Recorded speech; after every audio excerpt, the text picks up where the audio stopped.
The truck right now sits at 521 miles. So that's where my first oil change is.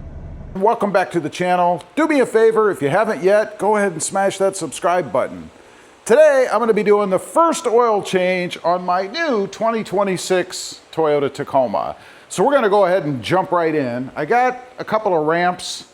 It's been years since I've used ramps actually, but they work pretty good. And a little tip for you, go ahead and engage four-wheel drive. Makes it easier to drive up these ramps without them pushing across your garage floor.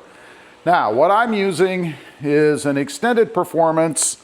No particular reason, it's all they had, so I thought this is what I'm going with. It's Mobile One 0W20.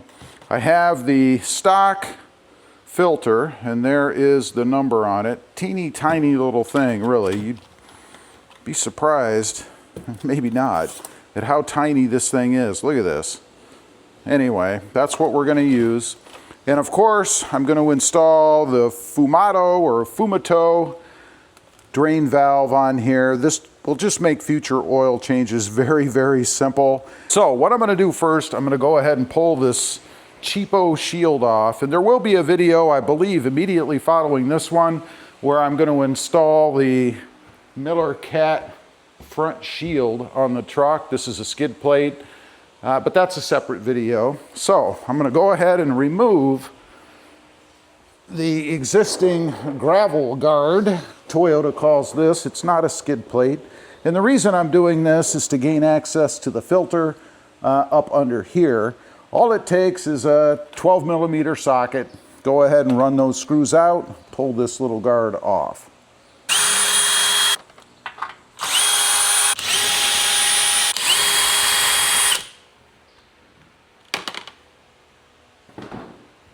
Okay, we've got that off. And then you can see right up here is the oil filter. Again, teeny tiny little thing. See how hot that is. Not too bad. Now, as far as the oil itself, we're going to go ahead and get the drain plug off. It is actually located right here. I know a lot of videos don't show you where it is, and the last thing you want to do is take a plug out of something that's not oil. So make sure you know where it is. It is a 14 millimeter, and it should shoot oil towards the passenger side, kind of towards the tire or this frame member part here, if you will. So just be advised, and I would loosen it lightly and then go ahead and pull it out and let her roll.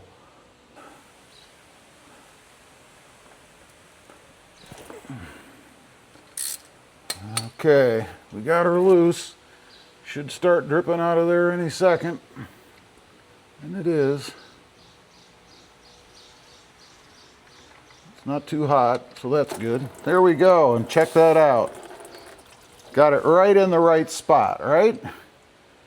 A little bit of oil on the cloth I have here, but not too bad.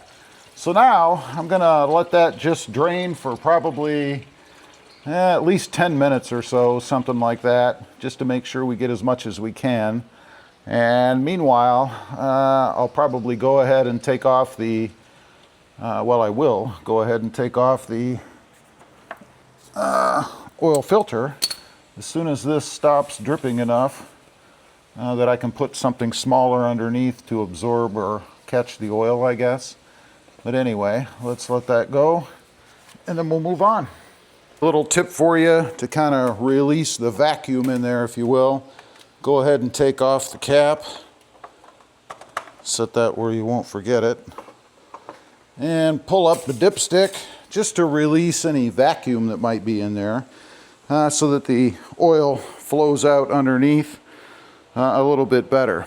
Now, we're going to go ahead and remove the filter and replace that. Okay, I've got a 65 millimeter 14 flute wrench. I highly recommend these, particularly on the first change, because they put these things on like they're never going to come off.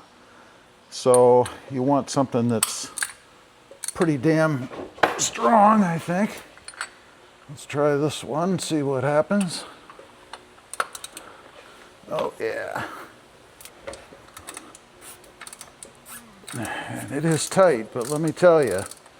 And I got this at I think it was AutoZone, if I'm not mistaken. Go ahead and take the wrench off, or the socket I should say, and I did put a little piece of cardboard, you could see here, to keep the oil off the frame. So I'm just going to loosen it, kind of let it drain in there a little bit. There's no reason to pull the whole thing off at the moment. Why not just let it drain out some before we put the fresh new one on, right? All right, we're going to start with the filter. Again, here is the number. Probably be easier to see on the box. There's the number. At least that's what I'm using. Do your research and get what you think is right, I guess. Now, of course, you want to put a thin film of oil around the gasket. And I just use the oil that's in the pan. I know a lot of people are going to say, oh, you should use clean oil. It's just a little bit of oil.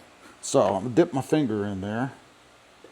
Get nice and comfy with my oil. And then I'm just going to run a thin film or layer around the gasket, just to make sure we get a good seal, obviously. And that's about it. Now, crawl under here, and I always have issue knowing how much to tighten these things. They say you should go like what, a quarter turn. It says in the instructions here, tighten the filter, let's see, apply engine oil to the gasket face while ensuring that the filter gasket is fully seated into the groove. Tighten the filter another 3/4 turn with the dedicated tool after the gasket makes contact with the installation surface. After filling the engine oil, run the engine for 3 minutes or more to check for oil leaks. Okay, well, like I say, I always tighten these things way too tight, probably, because how can you really tell when it first makes contact with the surface? I mean, I guess you can feel it a little bit, but I don't know. Anyway, I'm going to wipe this off so I drip as little as possible on myself while I'm doing it. I did let this sit for about 5-10 minutes, just dripping, but you honestly could be here almost all day, and it'll never stop dripping. It's oil, right? So let's go ahead, get it threaded back on there properly. There, that's first contact, right? So 3/4, I'm right here on the edge. Wouldn't be really that much. So let's give it a try, see what we get. I'm gonna do it by hand. I know a lot of guys will tell you you should just do it by hand, but I've never been real comfortable with that. So I'm gonna use a wrench.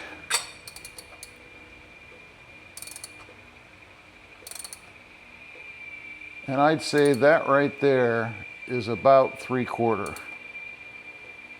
Almost a full rotation once that gasket hit.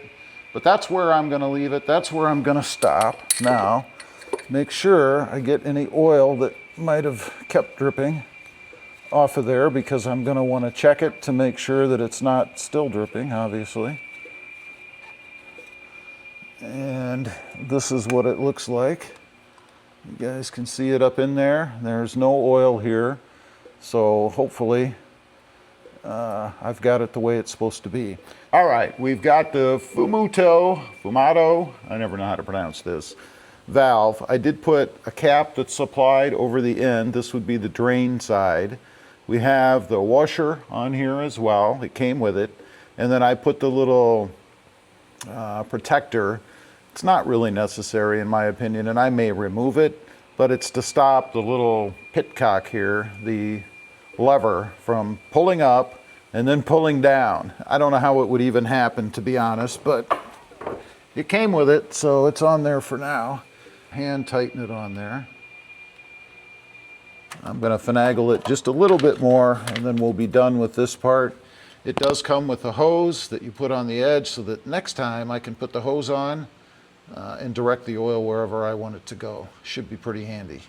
Here we go. I've got 5 quarts here, And then I need another 851, I think it is, 0.4 milliliters out of another quart.